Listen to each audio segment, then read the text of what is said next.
Bueno, muy bien, familia, vamos a abrir nuestras Biblias en Génesis 50. Hoy vamos a estar cerrando este primer libro. Acuérdense que Moisés va a escribir 5 libros. Este es el primero de 5. Y justamente va a terminar con un tema muy, ya decía hace rato, ¿no? Muy recurrente en la palabra de Dios, como es el perdón. No solamente es recurrente en la palabra de Dios, sino también es la razón de ser por la que estamos acá. Un día fuimos perdonados sin merecerlo, y ese perdón fue gratis, pero no fue barato. Cuando digo fue gratis, estamos hablando de la cruz de Cristo, pero no fue barato por cuanto Dios envió a Dios el Hijo a morir por nosotros en una cruz. Y entonces habíamos hablado en los estudios pasados que cuando Cristo está en la cruz, va a enunciar 7 frases. Nosotros le conocemos como las 7 palabras. Fueron frases o palabras dicho en arameo. Imagínate lo que tendría que haber sido estar ahí en la presencia de Dios y está diciendo, Dios mío,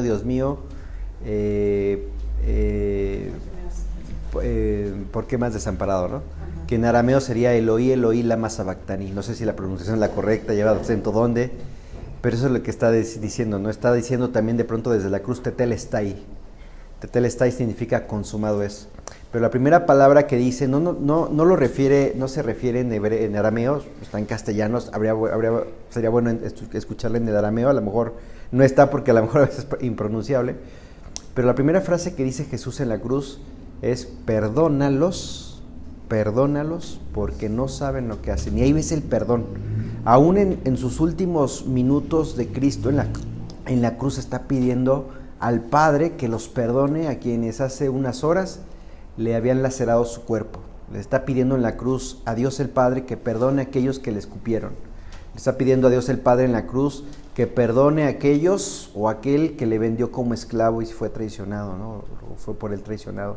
Entonces, imagínate la magnitud del perdón. O sea, el perdón desde Génesis hasta Apocalipsis está registrado. Algunas veces de manera muy directa, como lo vamos a ver el día de hoy, pero algunas veces de manera indirecta.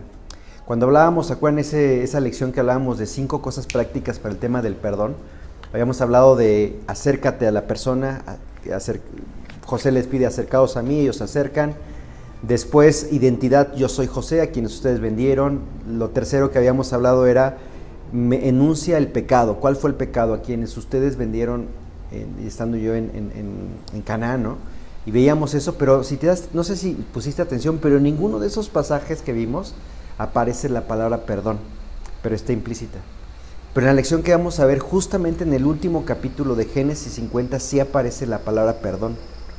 Ahora es interesante que, se acordarán en la tabla cronológica, aparece que José tiene 17 años cuando es vendido, pasarán 22 años, y cuando él tiene 22 años se encuentra con sus hermanos.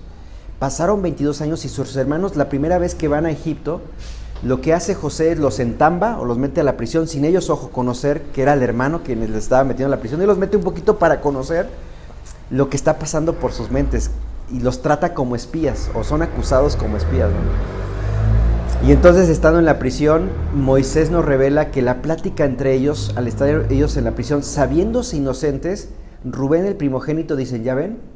Nosotros estamos aquí porque hace 22 años vendimos a nuestro hermano. O sea, cómo la conciencia los está señalando. 22 años pasaron. Alguien seguramente nos ha ofendido. A alguien nosotros hemos ofendido. Y seguramente ya pasaron los años. Y todavía tu mente trae el recuerdo de la causa o de la cosa que hiciste que ofendiste a tu hermano. ¿Me entiendes? O sea, imagínate cuántos años pasaron. Yo todavía me acuerdo y tengo latente cuando yo les he comentado, ¿no? Yo venía en la patineta, me acuerdo, tendría la edad, pues no sé, unos 10, 12 años, y yo venía en la patineta, estaba de moda, íbamos así como avalancha, ¿no? Uh-huh. Y recuerdo que mi hermano iba atrás, y yo, fíjate bien, de manera imprudente, de manera estúpida, viendo a mi hermano, pues ya le quiero una broma, y entonces le pongo el pie y mi hermano se va hacia adelante. Ahora, toda su carita se fue arrastrando sobre el pavimento cual hija. ¿Sabes cómo le quedó el ojo? O sea, todo el día de hoy me acuerdo. Porque no solamente es que le vi todo rojo, lloró por mi culpa. Me acuerdo que llegamos a la casa, todavía me acuerdo mi mamá viendo a su hijo así todo ensangrentado y yo ocultando mi culpa. No, es que una piedra y Y mi hermano sabía que yo le había hecho eso, ¿no? Y hasta el día de hoy, aunque mi hermano me perdonó, pero todavía me recuerdo y me parece, en serio te digo, parece que fue ayer cuando hice estupidez. Después le resultó en una ventaja porque le pusieron el famoso cuachalalate y hasta se veía chapeadito y toda la onda, ¿no? Pero hoy me acuerdo y la verdad, te soy honesto, me siento una rata. Y es algo que quizás no tuvo mayor trascendencia. Pero te estoy diciendo que si eso pasó cuando teníamos 10 años, tengo 46 años, 36 años han pasado y a veces voy manejando y me acuerdo y aunque ya me perdonó mi hermano, todavía me viene ese sentimiento de ¿pero por qué lo hice? ¿No te pasa a ti? Bueno, vamos a ver un poquito cómo Dios ya lo sabía. Hoy vamos a ver un poco qué es lo que sucede en nuestra mente. Fíjate, no hay nada nuevo debajo del suelo, debajo del cielo, dice Salomón. Y te vas a dar cuenta que después de varios siglos, nosotros los seres humanos seguimos igual. La conciencia nos acusa. Ahora fíjate, 22 años pasaron y José, en este capítulo, creo que era el 45, vemos ahí un perdón, no dice la paz, los perdono, pero dice, no se preocupen chavos, o sea, ya lo que pasó, pasó, ahora entiendo que el propósito de Dios era que yo fuese vendido para poder preservaros, dice ahí, ¿no? Ahora van a pasar otros 17 años más, o sea, llevamos 22 años desde que lo vendieron. Van a pasar 17 años más, que es la cronología cuando de pronto se descubre delante de sus hermanos y le dice, hermanos, yo soy José, quien ustedes vendieron. Mi padre está vivo todavía, sí. Lo manda a traer, se viene José de Canaán y entonces van a vivir ahí en Egipto durante varios, o sea, otros 400 años, poquito más de 400 años, pero lo que va a hacer es Jacobo o Israel muda su residencia a Egipto y va a vivir 17 años en Egipto y va a morir. ¿Cuántos años te digo? 17. Y va a morir. ¿Cuántos años tenía el buen José cuando fue vendido? 17 años, qué interesante, ¿no? No me voy a meter en eso de numerología, pero a veces digo, Dios a veces tiene ese sentido del humor, como 17 años te vendieron, 17 años vas a vivir. ¡Sas! Así que cuando llegas al capítulo 50, un poquito antes del versículo 1 del 50, en el versículo 28 del 49, dice muerte y sepultura de Jacob, ¿no? Muerte y sepultura de Jacob.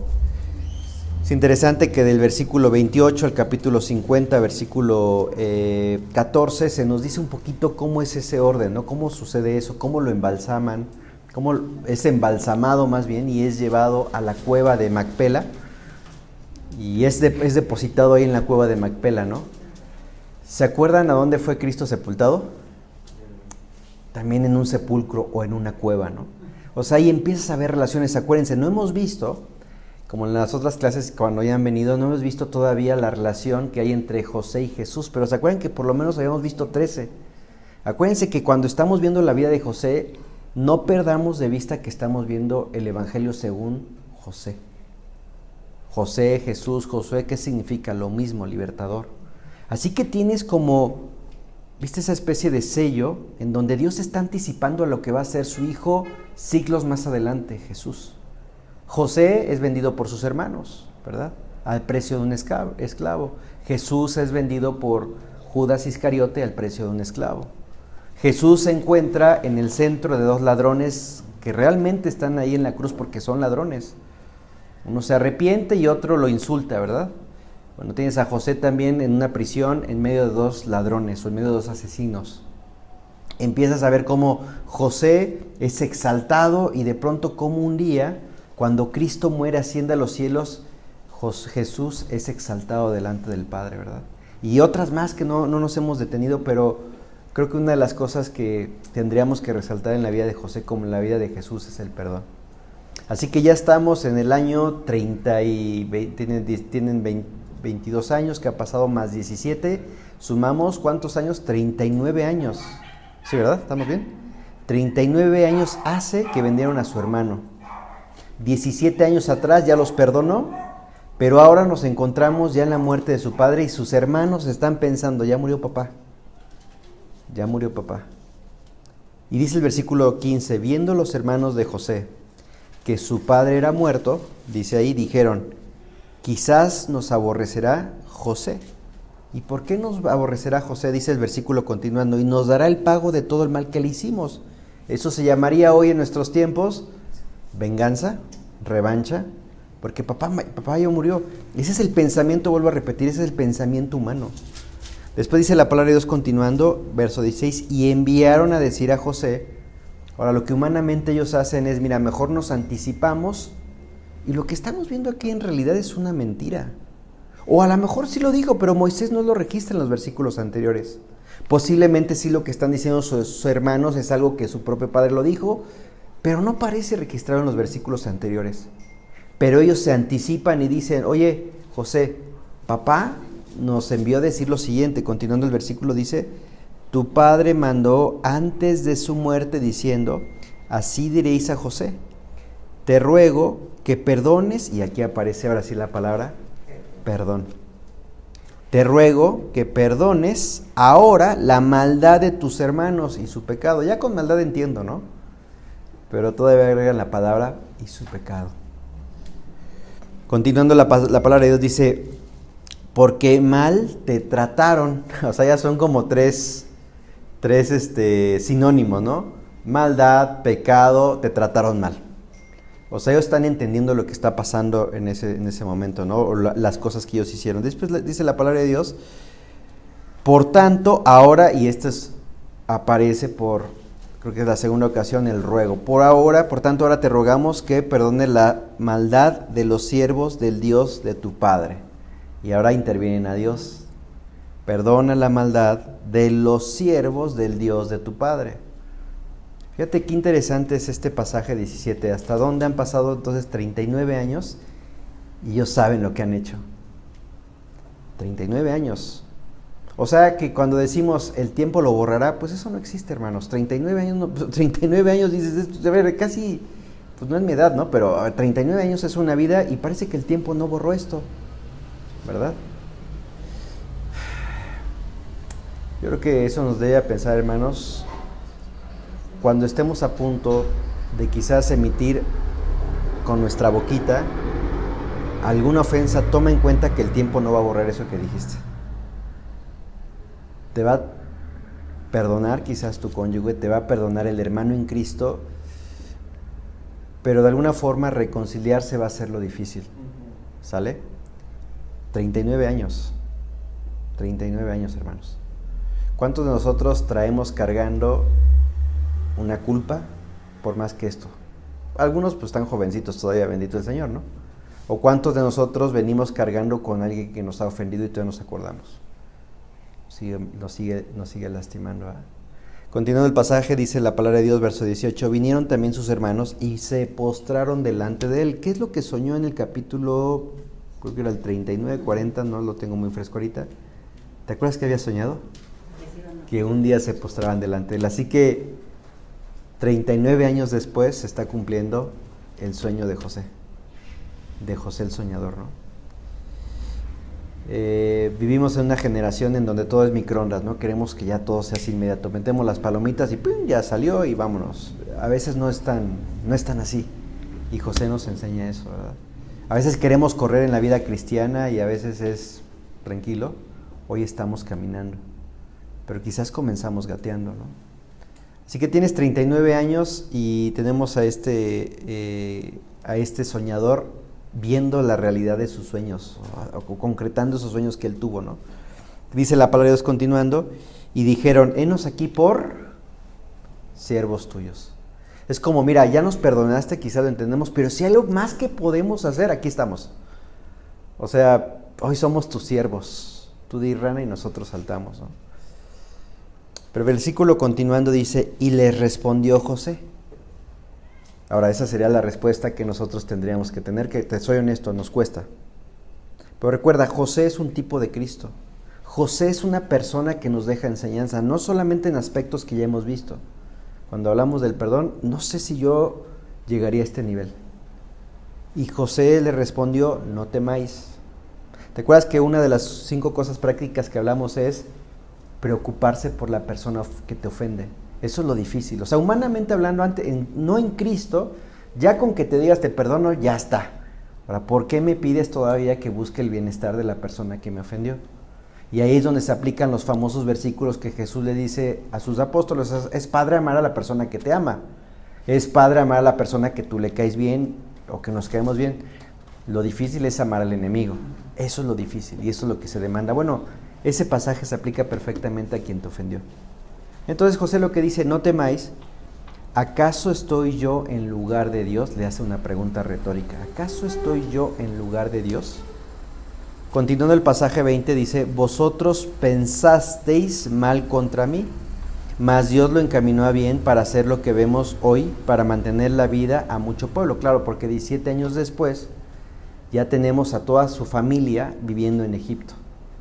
O sea, alrededor de unos 70, quizás 17 años, pues se han multiplicado, no sé en cuánto, pero ya hay una buena banda. Y ahora José tiene más claridad de lo que pasó hace 39 años. Ahora entiendo por qué me vendió, o mis hermanos me vendieron para preservar a mi pueblo. Eso es lo difícil, ¿no? Ver la luz al final del túnel.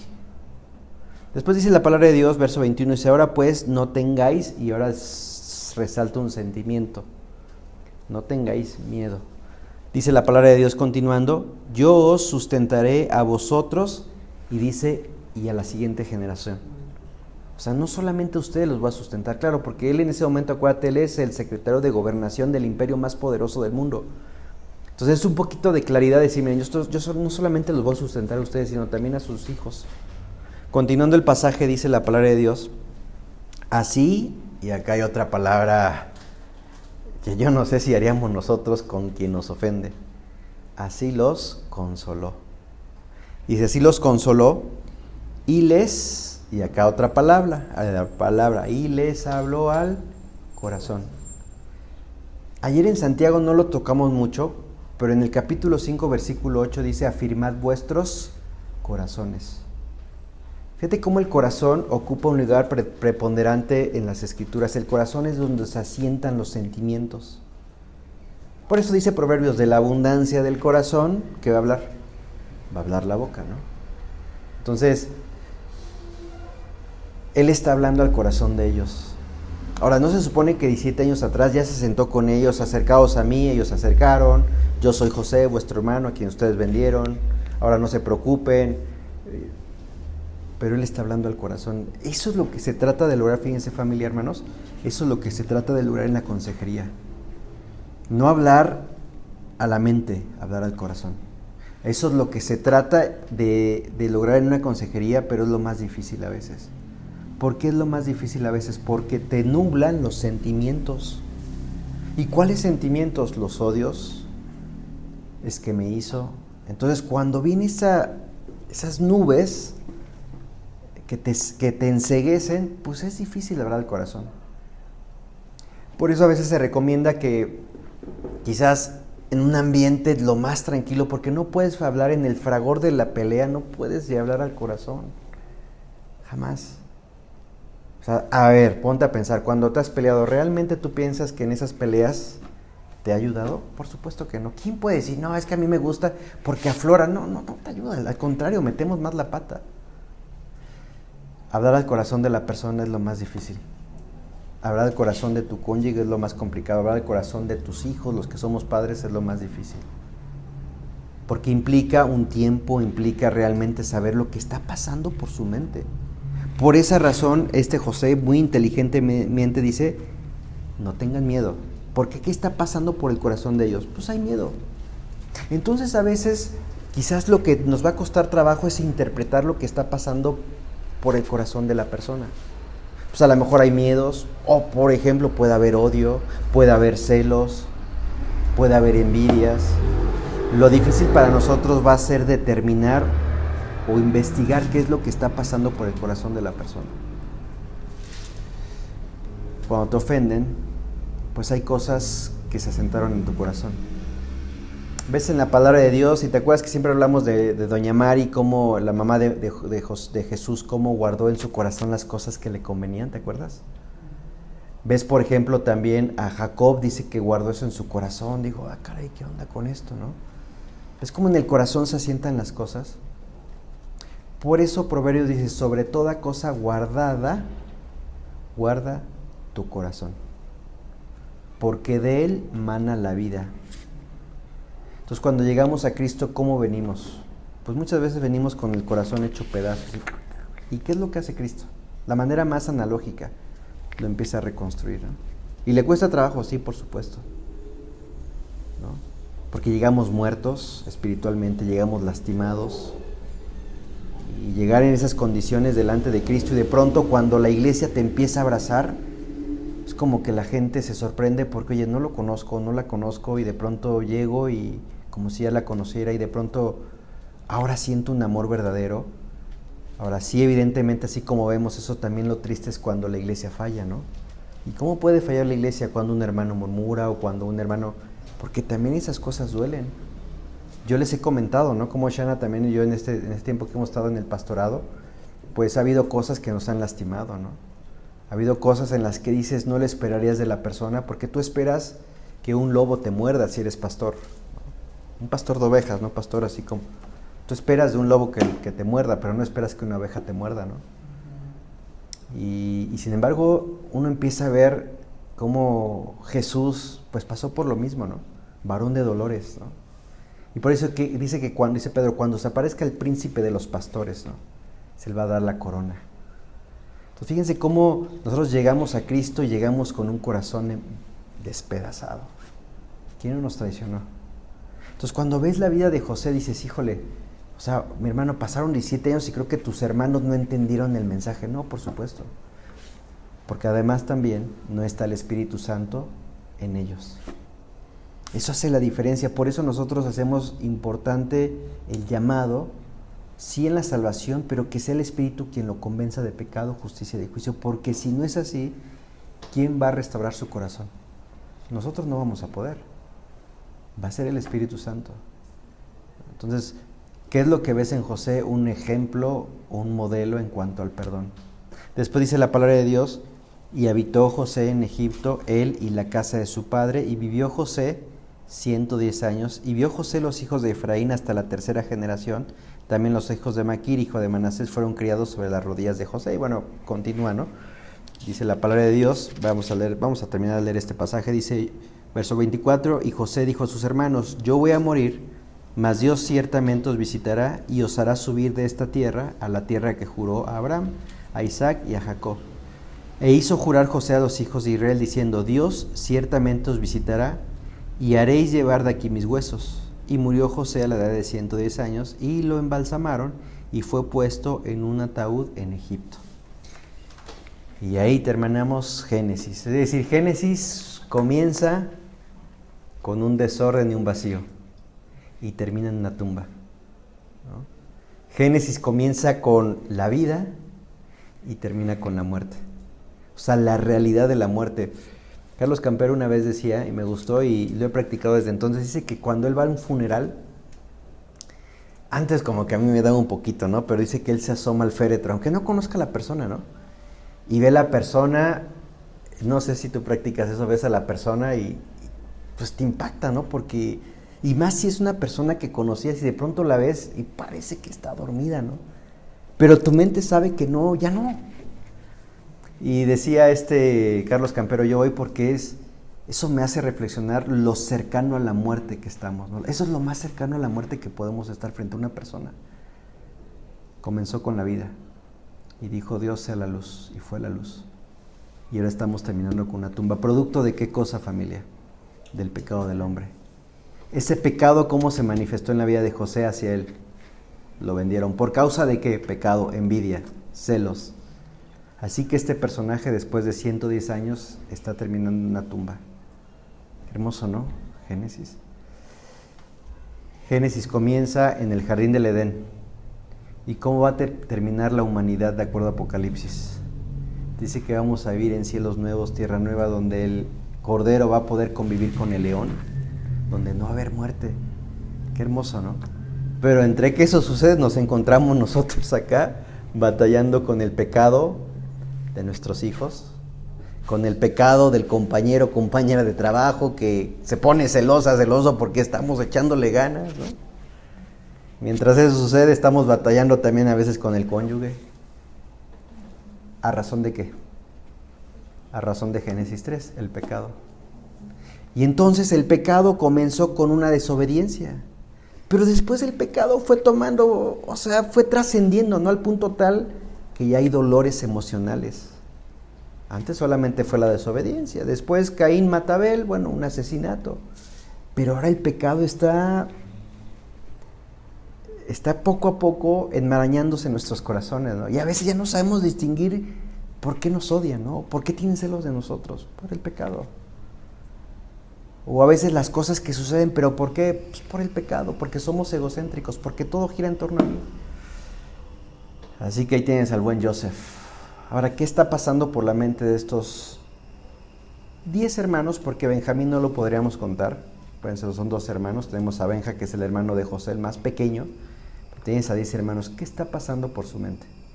Bueno, acompáñenme por favor a Romanos en el capítulo 2.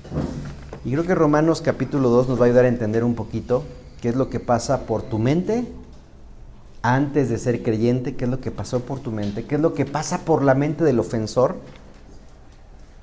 qué es lo que pasa por la mente de quien te ha ofendido, qué es lo que pasa por la mente de la persona a la que le vas a compartir el evangelio, qué es lo que pasa por la mente del familiar no creyente, que no puede entender lo que está pasando en tu vida y más allá de quizás dar gracias a Dios, ay, pues qué bueno, ¿no? Y está echando ganas, más bien te echa tierra, ¿no? Bueno, dice Romanos capítulo 2, y Romanos es una carta que en algún momento dado vamos a estudiar como iglesia. Es una carta muy densa, una carta que te animo, son 12 capítulos, léela. Y no te sientas mal si no la entiendes porque es muy densa. ¿Se acuerdan que ayer hablábamos de que la teología se divide en diferentes ramas? ¿Se acuerdan? Ayer vimos un poquito de escatología, eventos futuros, pero también la teología nos habla acerca de la salvación, soteriología. Bueno, Romanos es un tratado del apóstol Pablo en donde es muy profundo, O sea, la Biblia es muy entendible que podemos enseñar a chamaquitos ahí en ese salón y la entienden. Romanos lo puedes enseñar a los niños, ahora sí que con palitos y bolitas y se entiende. Pero también Romanos es causa de una maestría o un doctorado en los seminarios de teología. Para que tengas una idea de cómo Romanos emplea muchas cuestiones como de un abogado, ¿no? Se habla de la reconciliación, se habla de la justificación, se habla de tantas cosas que hasta el día de hoy te digo, a mí me cuesta trabajo entender Romanos. Pero bueno, dice Romanos capítulo 2, y dice el justo juicio de Dios. Ahí nos quedan 20 minutos. Y en este capítulo 2 te da una radiografía de cómo eras tú antes de conocer a Cristo. Te da una radiografía de cómo es tu vecino el inconverso. Es una radiografía para que puedas entender, mira, así está la humanidad. Esto fue escrito en el año 50 después de Cristo. Estamos en 2023 y esta radiografía aplica para cualquier hombre de todas las edades. Es más, te diría, hombres también prediluvianos, antes del diluvio. Así que fíjate cómo es, imagínate un poquito que tú estabas ahí. Ahí te está haciendo una radiografía, mi querido Pleitos. Ahí te está haciendo una radiografía antes de Cristo, Como también a Moni, como también a mí, dice, por lo cual eres inexcusable, oh hombre, quien quiera que seas, tú que juzgas, pues en lo que juzgas a otro te condenas a ti mismo, porque tú que juzgas haces lo mismo, Armando. O Juanca, ¿no? Verso 2, mas sabemos que el juicio de Dios contra los que practican tales cosas según la verdad. Y verso 3 dice, y piensas esto, oh hombre, tú que juzgas a los que tal hacen y haces lo mismo, que tú escaparás del juicio de Dios. ¿A poco no éramos así como, ay, es que y empiezas a juzgar, y porque tú estás bien, o sea, tú eres inexcusable, no tienes excusa, tú estás bien, los demás están mal. A propósito, la psicología freudiana es lo que apunta, tú estás bien. Tus traumas son producto de lo que pasa alrededor, pero tú estás bien. Eso es lo que está derivando Romanos. En el año 50 dice el versículo continuando, verso 4, o menospreciáis las riquezas de su benignidad, paciencia y longanimidad, ignorando que su benignidad te guía al arrepentimiento. Y acá dice, ¿qué dice Rosita? Tu dureza de corazón.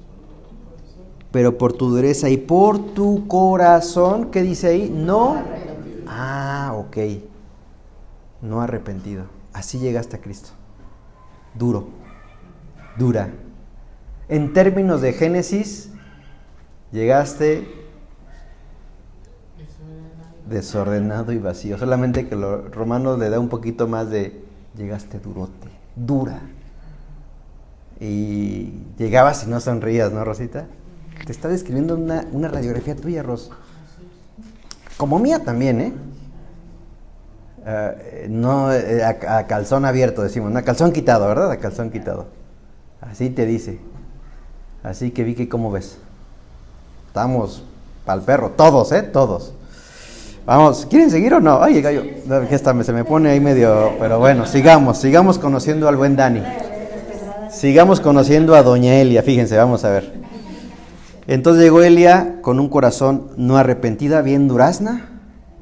Se agarraba la bandera morada, ¿no? Y acá y éramos, ¿qué es el pañuelito morado? Elia es feminista, ¿no? Acá. Y dice, atesoras para ti mismo ira para el día de la ira y de la revelación del justo juicio de Dios, el cual pagará a cada uno conforme a sus obras. Versículo 7, vida eterna a los que, perseverando en bien hacer, buscan gloria y honra e inmortalidad. Pero ira y enojo a los que son contenciosos y no obedecen a la verdad, sino que obedecen a ¿qué cosa? En términos de Jesús, a lo bueno le llaman malo, a lo malo le llaman bueno. En términos de Moisés en Génesis, toda la generación de José, ¿qué pensaba, por cierto? Dice la Biblia en Génesis 6 que pensaba de continuo solamente el mal.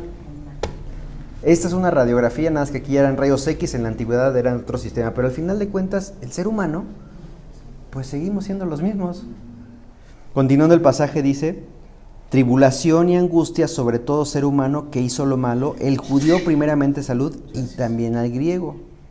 Dice, pero gloria, honra y paz a todo el que hace lo bueno, al judío primeramente y también al griego.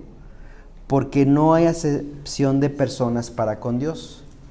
Es interesante cómo Pablo en ese tiempo, acuérdate que era muy fuerte esto del pueblo griego, el pueblo romano, el pueblo judío y gentil, y yo judío no me llevo con esta gentuza, diría el buen Kiko, ¿no? Haz de cuenta. Y acá es lo que dice Pablo, a ver, chavos, delante de Dios no hay que soy, que acá, que yo, aquí todos somos iguales. No de que yo porque soy judío soy más santito, que porque soy el pueblo del libro, no, delante de Dios seguimos siendo iguales. No hay de porque yo soy de los héroes y yo soy de Querétaro y yo que soy, delante, o que yo soy de Toluca, diría Vicky, no, pues yo soy chilangabanda, no, eres igual, no hay apellido, ¿no? Verso 12, porque todos los que sin ley han pecado, sin ley también perecerán, y todos los que bajo la ley han pecado, por la ley serán juzgados. Porque no son los oidores de la ley los justos ante Dios, sino los hacedores de la ley serán justificados. Y acá te digo, aquí entramos, y ya desde ahí seguramente, ¿qué dijo Pablo? Bueno, no es el tiempo porque no me va a dar el tiempo, pero quiero ponerte en contexto para entrar en lo siguiente. Verso 14. Porque cuando los gentiles que no tienen ley hacen por naturaleza lo que es de la ley, estos, aunque no tengan ley, son ley por sí mismos. Ya veníamos mal, pues ya aquí, ¿qué onda con este trabalenguas? Vamos a tratar de aterrizarlo en el versículo que sigue. Versículo 15, mostrando la obra de la ley escrita en sus corazones. A ver, aquí es donde me interesa aterrizar un poquito. Mostrando la obra de la ley, acuérdate que está hablando a judíos. ¿Quién escribió la ley? ¿O cuándo les fue dado la ley a los judíos? Por el buen Moy, en el segundo libro que vamos a ver en Éxodo. Cuando Dios llama a Moisés, a sus 80 años que está pastoreando las ovejas, Moy, quítate tu calzado porque en el lugar en el que estás santo es. Moy, vas a traer al pueblo a este lugar, al Sinaí. Pasaron algunos meses y Moisés los trae, después de todo lo que sabemos, 10 plagas, todo el tema. ¿Para qué los lleva al monte Sinaí? Porque en el monte Sinaí, ¿qué es lo que Dios le va a dar a Moisés? Los famosos 10 mandamientos, pero en realidad le da el libro de Levítico, que es la palabra levítico, la ley. O sea, toda la ley, los 10 es como el compendio de toda tu constitución mexicana. 10, mira, yo sé que no se van a grabar toda la ley, toda la constitución, pero con que se graban estos 10 mandamientos, ¿ah? Yo les di la ley. Pero viene la pregunta, oye, ¿y qué onda con aquellos que murieron y vivían en Polinesia? ¿Y quién les va a predicar en Polinesia a estos polineses, no? A los polinesios. ¿A qué misionero hay? O sea, hoy hay tribus no alcanzadas. Hoy hay gente que ha muerto sin escuchar el evangelio. ¿Y qué de ellos? ¿No te parece injusto que van a llegar delante de Dios y pues a mí nadie me predicó el evangelio? Y es cierto. ¿Cómo va a actuar ahí Dios con esas personas? No te olvides que tenemos un Dios justo, un juez justo. De ahí tiene que partir, porque humanamente hablando dices, no, pues sí que injusto, la verdad. Pero acá este versículo nos va a dar un poquito más de luz. No solamente de este escenario que te estoy pintando, sino también de ti antes de conocer de Cristo. Porque puedes decir, es que eso hice y no conocía.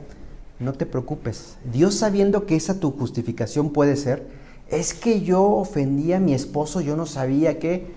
No te preocupes. Porque este pasaje que vamos a leer te va a dar una pequeña bofetada con guante blanco. Porque aunque no conoces la ley de Dios, Dios se aseguró de hacer algo. Fíjate, dice la palabra de Dios. Vuelvo a repetir el verso 15. Mostrando la obra de la ley escrita en sus corazones. A ver, espérame. Mostrando la obra de la ley escrita en el corazón de Vicky, en el corazón de Azul, en mi corazón. Hay una ley escrita en mi corazón, ¿sabías? Como cuando sacas un auto y cuando parece que es robado, ¿qué te checan? El número de serie, ¿no? Así salió de agencia. Bueno, saliste de agencia, después de 9 meses de estar en fabricación, saliste con un número de serie escrito en tu corazón. Tiene un nombre ese número de serie. Dice después, dando testimonio su... ¿Y qué dice la palabra de Dios? Su conciencia. El número de serie con el que saliste después de 9 meses es conciencia. De pronto entonces a tu bebé le dice a tu chamaquita, Azul, a ver, con las tijeras Azul, ¿no? Y va a agarrar y va a poner en el... Y en el mejor de los casos, pues la vas a rescatar. En el mejor de los casos. En el mejor de los casos, ella va a aprender la lección que no se tiene que tocar. ¡Ya! Lo va a volver a hacer. No lo va, su conciencia le va a decir no se puede hacer. Y los animales, tenemos hermosos animales, tus gatitas, mi perrito, no tienen conciencia, tienen instinto. Pero ¿no te parece interesante cómo un animalito teniendo instinto? A Shana y a mí nos gusta compartir reels de animalitos, normalmente de perritos, de cómo son pero abusados los canijos, ¿eh? Y entonces de pronto un chavito, está ahí el perrito, está la cámara de grabación y están los 2 chavitos ahí jugando, se le va la pelota a la alberca o una cosa ahí. Y entonces está, ¿perdón? Está bien, ya no pasa. Tiene instinto, no te preocupes, yo. Y entonces, esa no es tuya, ¿verdad, Dan? No. Ok. Está aquí. Ahorita que venga. Entonces, ya se me fue el avionazo. Entonces los animales tienen instintos, ¿no? Y el perrito rescata a la chavita, lo hace a un costado, pues tiene instinto. Bueno, tú no tienes instinto, tú tienes conciencia. Con eso saliste de agencia. Y aunque puedas no saber la ley de Dios, tu conciencia te acusa. Sabes que es bueno, sabes que es malo. No puedes decir, es que no sabía, no, sí sabías. Porque Dios se aseguró que cuando saliste del vientre de mamá, vinieras con un chip que se llama conciencia. Y aunque no conocías de Cristo, pero tu conciencia te acusa, dice la palabra de Dios, y acusándoles, ¿qué acusándoles? La conciencia dice, y acusándoles y defendiéndoles sus razonamientos, porque eso es también la otra parte de la conciencia, ¿no? Nos acusa, en el caso de los hermanos de José, 37 años pasaron, ¿cuántos quedamos? 17 más 20, 39, ¿no? Su conciencia, tac, los está taladrando, tac, tac. Los acusaba, hicieron mal, hicimos mal. La conciencia es quien les acusaba cada rato. Lo que yo te decía, ¿no? De mi hermano cuando dice, ¿qué es lo que me está acusando hasta el día de hoy? Mi conciencia. Ahora, mi hermano ya me perdonó, hemos hablado del tema, ya que ahora estamos adultos, jóvenes adultos.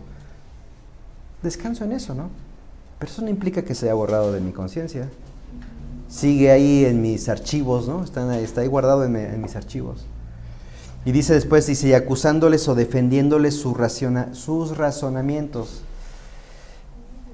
Y los razonamientos también son los que a veces se van presentando. Todos razonamos, el ser humano razona todo. Pequé por esto.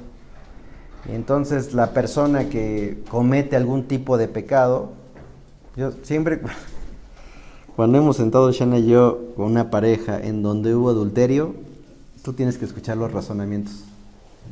Los razonamientos más que tú dices, ¿cómo puedes pensar eso, no? O sea, razonamientos que justifican el pecado. Ahora, eso mismo sucede con nuestros hijos, ¿no? Sus razonamientos, ¿no? Y empiezan ahí cuando ellos cometen su pecado a su nivel y son cachados, tienen su razonamiento. Ellos saben que hicieron mal y son chiquitos, ¿no? Esos comerciales de que está la hija rayándole el papá al coche ahí, ¿no? Y toda sucia. Y yo no fui, la chavita está con su plumón acá y... Todo eso que ves es esto que dice Romanos. Y dice el versículo 17, he aquí tú tienes el sobrenombre de judío. O sea, tú ya tienes la ley de Dios porque eres judío, la ley de Dios. Y te apoyas en la ley. Continúa el pasaje, dice, y te glorías en Dios y conoces su voluntad e instruido por la ley apruebas lo mejor y confías en que eres guía de los ciegos, luz de los que están en tinieblas, instructor de los indoctos, maestro de niños, que tienen en la ley la forma de la ciencia y de la verdad. Tú, pues, que enseñas a otros, ¿no te enseñas a ti mismo?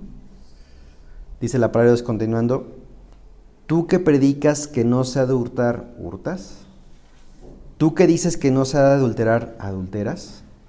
Tú que abominas de los ídolos, cometes sacrilegio. Tú que te jactas de la ley, con infracción de la ley deshonras a Dios. Porque como está escrito, el nombre de Dios es blasfemado entre los gentiles y a causa de vosotros. Y así toda una serie de cosas. Pero hace unas preguntas como, mira, está padre que conozcas la ley de Dios. En términos cristianos, está bien que conozcas la Biblia. Pero muchas veces tengo que decirte que aún conociendo la palabra de Dios, caes en estos errores. Aún conociendo la palabra de Dios, nosotros también cometemos infracción. Eso es lo triste, ¿no? Aún conociendo la ley de Dios, podemos ultrajar la ley de Dios. Ahora, ¿qué hacer para no caer en eso, hermanos? Por eso la importancia, y voy con Santiago, sean hacedores de la palabra y no tan solamente oidores, engañándoos a vosotros mismos. O sea que, hermanos, hoy ya somos creyentes, hijos de Dios, venimos a la IBM Marqués, pero eso no trae seguridad a tu vida de que el día de mañana tú también ultrajes la palabra de Dios. Y que tu mente, ¿viste? Cuando trabajas, que no estás acostumbrado a agarrar la pala, ¿qué le pasa a tus deditos o a estas cosas, no? Te sale un callo, ¿no? Y le metes un alfiler y no te duele. Quizás tu entendimiento puede ser entenebrecido a causa de que empezaste a dejar de ciertas cosas o empezaste a ver cosas como religiosas. Voy el domingo porque tengo que ir el domingo, voy el lunes porque tengo que ir el lunes, hermanos. Su oración, como la mía, tiene que ser que mi corazón no sea desviado. No por esa causa, o más bien, no por esa razón el apóstol Pablo a los Corintios, ¿qué les escribe? Tengo miedo que así como la serpiente con su astucia engañó a Eva, ustedes también sean engañados de vuestra manera de vivir. Sus sentimientos sean desviados. Familia, tienes a José, que está entendiendo todo eso y no tiene el Espíritu Santo y está perdonando a sus hermanos. Pero sus hermanos son el reflejo de lo que nosotros también hacemos, los miedos que nos generan la culpa. Pero ¿no te parece que hoy que estamos del lado de la victoria, nuestra oración tendría que ser para que constantemente nos estemos a nosotros mismos predicando el Evangelio? O sea, Dios, examina mi corazón, dice Salmo 119. Examina mi corazón, aún los pensamientos que me son ocultos, examínamelos. De ahí la importancia que Pablo recomendara en la famosa armadura de Efesios. Por tanto, poneos toda la armadura de Dios. ¿Para qué? Para que estéis firmes en el día malo. ¿Y qué nos exhorta a ponernos? Pónganse, dice ahí, el yelmo de la salvación, la coraza de la justicia, el escudo de la fe, ¿no? La espada, que es la palabra de Dios, el calzado del evangelio, ¿no? ¿Cuándo te la tienes que poner? Bueno, exhortamos a que se lo pongan todas las mañanas. Entonces sales en la mañana y ¿qué es lo que tienes que hacer? Y yo sé, yo reconozco, a veces no te va a dar el tiempo de orar. Porque estás ahí, estamos ahí, sales en la mañana y en qué momento, llegaste la noche anterior, todavía no. O sea, pero vas a tener que buscar en tu agenda algún tiempo para tener un encuentro íntimo con Dios. Y analizar cómo está mi corazón, ¿no? Y a veces la conciencia te va a acusar, porque la conciencia sigue dentro de ti, pero ahora el Espíritu Santo está manifestando su ministerio en tu vida, ¿no? Pero no solamente tienes tu conciencia, no solamente tienes el Espíritu Santo, a veces tenemos a nuestros hijos que también nos dicen las cosas que no nos gustan escuchar, porque aunque son nuestros hijos se dan cuenta. A veces tenemos al cónyuge, que son los que más cerca están de nosotros, así que son los que más nos conocen. O a veces está tu hermano en la fe. Entonces fíjate cómo antes nada más la conciencia y no había de otra sopa, pero aún con la conciencia podíamos saber esto es bueno, esto es malo. Hoy tienes el Espíritu Santo. Hoy tienes hermanos en Cristo. Last night put the heavy on me. Woke up and I'm feeling lonely. This world got a way of showing me